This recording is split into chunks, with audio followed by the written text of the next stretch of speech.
Hey guys, how's it going? Laura with Garden Answer. I'm working on an area in my landscape today, and it's kind of a shady, part shady area, dappled sunlight. It's right underneath two great big pine trees, and I've been debating what I should do with this area, and I decided to go with a hedge of autumn frost hostas. This is a great option if you've got a part shade to shade area. I've used them a lot in videos in the past in lots of projects and in containers. It's a really good option for that too because they don't get enormous.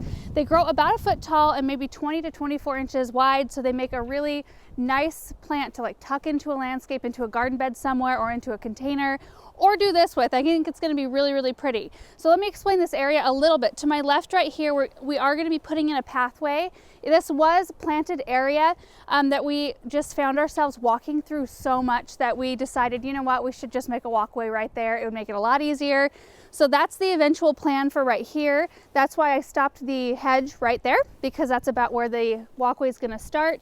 And then this whole area right here, until I decide what I want to back plant these hostas with, I'm going to plant the whole thing in coleus this year.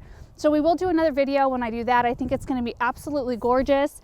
Another great thing about these hostas, if you're not aware, they are a zone 3 through 9. So if you live in an area that has really harsh winter climates, they're really great for that. They also have very thick leaves, which some hostas don't, and so they don't hold up to rain very well. They tend to flop and fold over. These don't, and they're not as susceptible to slugs. So slugs actually prefer other varieties more than they prefer this one. So if that's a problem for you, this is a really good option. Okay, so I'm gonna get these all on the ground, and then I wanna just see how they look. Let's do this.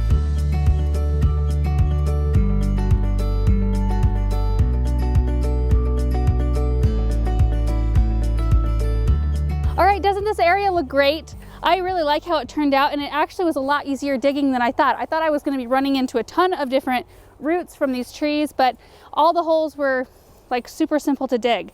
So hostas like an area that is well draining but moist, and I think that this spot will be perfect because the soil is really good. It's not very clay right here, so I think the water will wick pretty quickly, and then I'll be able to irrigate with my drip line here. So this is where it starts. It actually hooks right into our irrigation system right here, and then I ran a piece of drip tubing that I'm going to just tack right behind all of the hostas.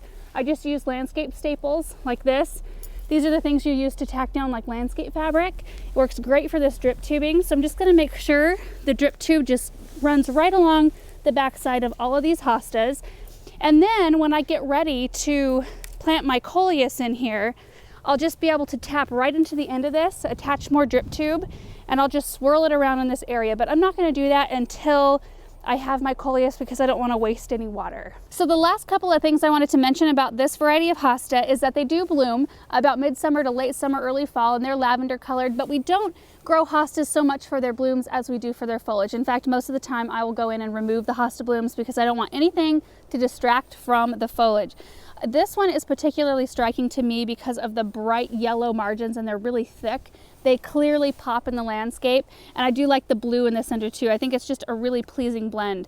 This variety is also very early to emerge in the spring, so if you have a spot in your landscape that doesn't have much for spring interest, this would be a good variety to put in because it does come up a little earlier than the rest. And like I said, we are going to be doing another video when I back plant this whole area with coleus. I think it's going to be incredibly beautiful. Cannot wait to show you guys the transformation, so stay tuned for that.